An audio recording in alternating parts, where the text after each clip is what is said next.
I'm going to skip this. I think you probably have been exposed to what an academic writer is supposed to do. Yeah, identify claims, evidence for those claims, ensure that the evidence will hold the claim, as in it will like actually show evidence for what the claim is, and then weave those things together in a way that makes sense and is an argument. Okay, so we'll get maybe into that now with an example if we have time. It's 20 past, we finished, right? Yeah.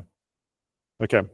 So we'll just quickly deconstruct what the essay instructions are. And just look for the doing words, the content words, and the limitation words. And just this is really so that I'm sure that you guys are clear on what this is and what this is not. Okay, so you have to interview someone who learned, so that's past tense. If they are learning, if they're still learning, and everyone is in some sense still learning, they had to have at least reached a functional fluency or ability to speak the language without like checking a dictionary or their phone all the time. So that's what we mean by learned, all right? And a second or third or fourth, so it's an additional language. It can't be their first language. And in effect, anything after the critical period is what we're interested in. And which is also difficult because some people are learning their second language before the critical period is over, but they're getting such low input, comprehensible input, and their acquisition is so slow in those years that they actually don't reach a point of fluency until maybe, I don't know, 10 years later, if let's say they started in grade 4 or whatever. Okay, so after the age of 12 years, that's what we're specifying for. And you need to investigate their second language learning, what the experience of second language learning was like. Okay, so you need to choose one. So that's the limitation. Theory of second language learning or acquisition. That's been covered in this course so far. That best explains. So I should probably say best as a limitation word. It's not just any theory, it's the one that you think best explains. So I heard earlier some people talking about whether you should come up with a theory beforehand, and you can do that, but then you're kind of locked in, right? So ideally the one that best explains your interview's language learning experience. And that doesn't mean that it will fully explain it, but will at least explain it the best out of all the options. And let's be honest, some of the options are bad options, okay?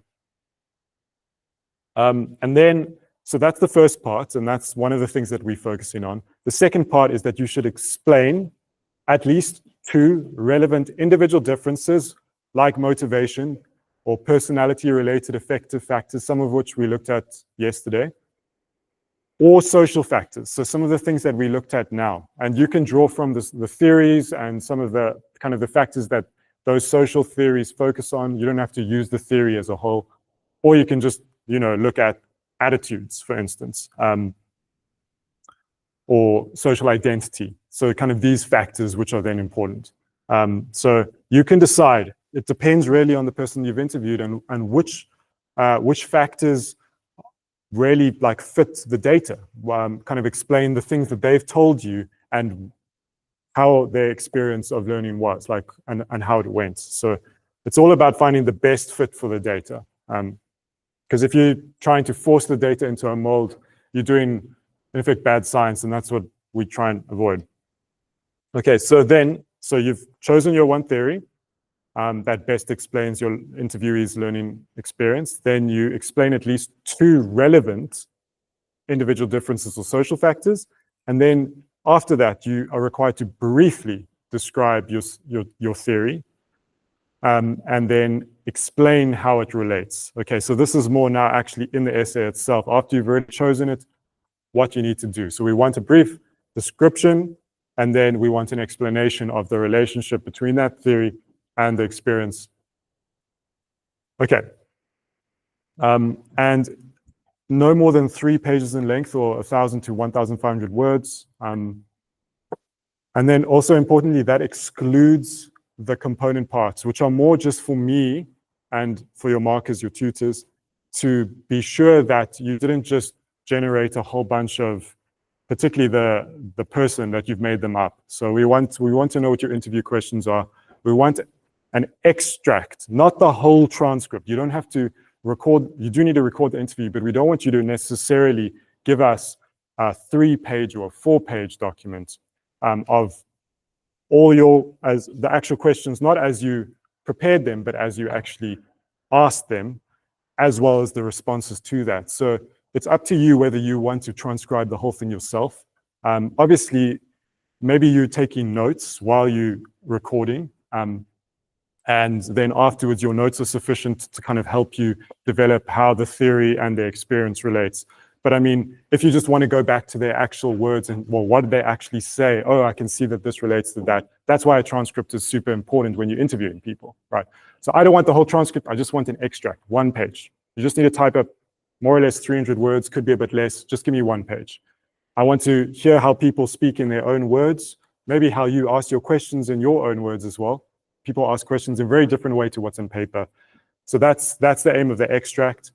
The interview questions, you would have prepared that before you asked people. You surely had some kind of preparation before you interview. So just give me a list of what your questions were that you developed, and then the reference list, which is pretty standard. So those things aren't part of the 3-page or the 1,000, max 1,500 words. Okay. If we have more questions, maybe we have a bit of time at the end, and definitely we'll have a lot of time in the tutorials on Friday. So yeah, the requirements, I've kind of gone through all of these already.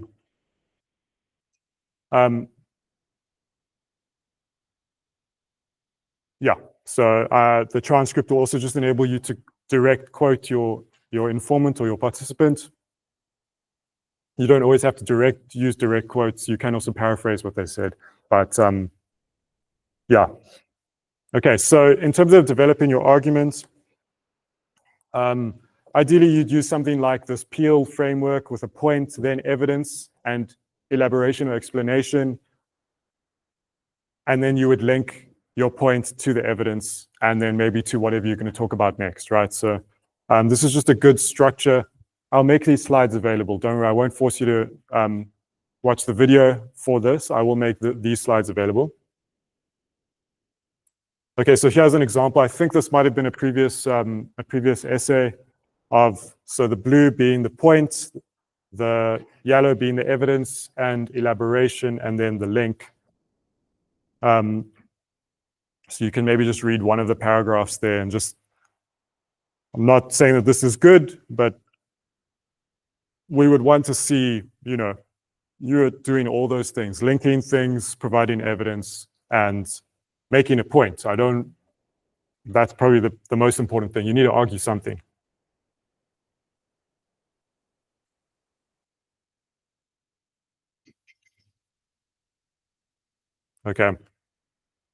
Okay, so there's more there. You guys can check this out later when I'll post it probably before lunchtime today.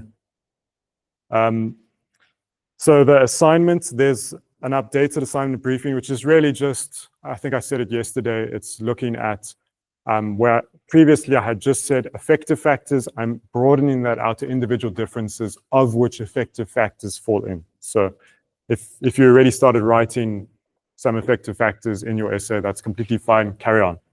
It's broadening it out, it's making it more generous in terms of theme and topic rather than less. And then the assignment briefing has the rubric. So when you are writing your essay, do you go and see where the weightings for the, I guess, the parts of your essay that will be marked with the highest marks, those are the ones where you should spend your time, right? So allocate your words according to the weightings of the rubric. Okay, so we'll probably go more into this on Friday. So I'm not going to go deeply into this, but this is just broadly from the actual instructions. You need to describe your chosen theory. You need to just also give a background of who your participant is.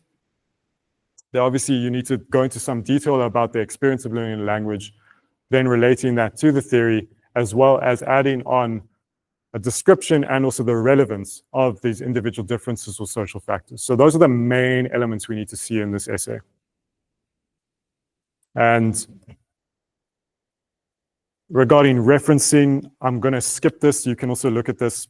Hopefully you guys know how referencing works by now. There are some things that you don't need to reference, common knowledge, facts available from a wide variety of sources, or your own findings from this So for instance, you don't need to quote your participant unless maybe it's a direct quote and you want to make sure that I or your marker doesn't think that it's you who said that, right? So you don't have to reference them, but sometimes it's useful for your reader to do that.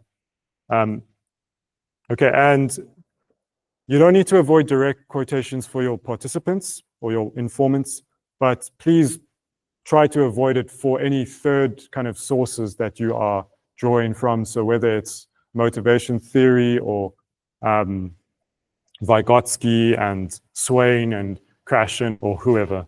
You can have like one or two, but it's always dangerous if you're doing a lot of direct quotations, because often people just put the quotation, plonk it down there, and then think that that does all the arguing for them. It doesn't work that way. You need to show how the quotations are relevant, how they fit in with your argument. Okay, question about which theory I should use. So I've had a few informal conversations with people around this. There's another slide after this as well. So obviously we looked at contrastive analysis and error analysis and briefly behaviorism, and those kind of go together, right? So you can view that as like a theory, which focusing mostly just on language behavior and trying to almost derive a theory of how language learning works from that behavior. So the behavior of making errors, or the behavior of predicting errors in the case of contrastive analysis, or predicting where things are easy. They tend to be lumped in with behaviorism. Then there's Krashen's monitor theory. Also, you might encounter the term innatist. It's an innatist theory because he thinks that the acquisition is happening implicitly within, so it's kind of aligned with a Chomskyan, language acquisition device kind of way. And then interactionism or sociocultural theory. I wouldn't look at both of them at the same time. You won't have enough space. So rather just look at either an interactionist approach or interactionism or sociocultural theory. Then, obviously just now, for those of you who are here, you could use some of the purely social or sociological theories of SLA that I briefly presented, but that would be quite dangerous at this point. But I'm not going to stop you. If you feel like you can use these and they're actually super relevant, what I'd rather suggest is that anything that you saw in those theories that you think is relevant, you can draw them in as social factors. Don't try and theorize the whole of the language learning experience based on the intergroup model or language acculturation. Okay, so focus on one theory, even if it doesn't perfectly fit with your interviewer's experience. If it fails in some way to account for their experience, that's fine. That's to be expected. It's about the how and the why it fails that I want to hear. So if you feel like this thing sucks, this theory sucks, I've chosen it, it was the best one available, engage with it, show where it's limited. That's the kind of thing that we want to see in the essay. And then, yeah, so where relevant, you can use more specific theories which are focused on individual differences and social factors. But again, those are usually very directed at a specific thing like motivation or social identity. And people have built theories around them, but that's not what we mean by a theory of second language acquisition as a whole. Okay, so if you have any questions that can wait, save them for Friday to ask your tutors. For emergency questions, right now. And we're done. Thank you.